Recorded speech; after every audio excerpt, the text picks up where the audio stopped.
श्री स्वामी समर्थ. नमस्कार स्वामी भक्तांनो. आज आपण एका नवीन विषयावर ज्या घरातील पुरुष महिलांचा अपमान करतात त्या घरात कधीच आर्थिक मानसिक सुख आरोग्य काय येत नाही यावर आपण चर्चा करणार आहोत.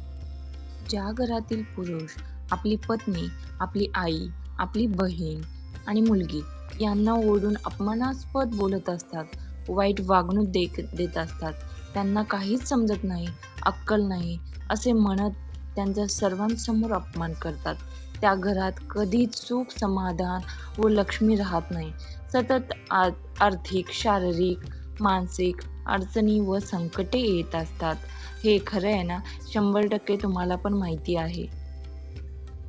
बघा, आपल्या घरात जेवण कोण करतं? आई, पत्नी, बहीण किंवा मुलगी करत असते. मग ती जेवण तयार करत असताना त्या व्यक्तीच्या मनामध्ये ज्या भावना किंवा विचार येत असतात, त्याच भावना त्या व्यक्तीच्या मनातून हातात जातात आणि हातातून जेवण तयार करत असलेल्या अन्नामध्ये जातात. तेथून ते जेवण जी व्यक्ती जेवत असते, तिच्या शरीरामध्ये त्या व्यक्तीच्या शरीरात जातात.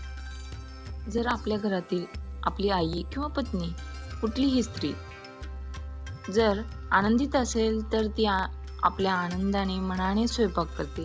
तेच आनंदी विचार, तिच्या भावना त्याच्या मनातून, हातातून आणि अन्नात जातील. तेच अन्न जो पुरुष जेवेल त्याच्या शरीरात जातील.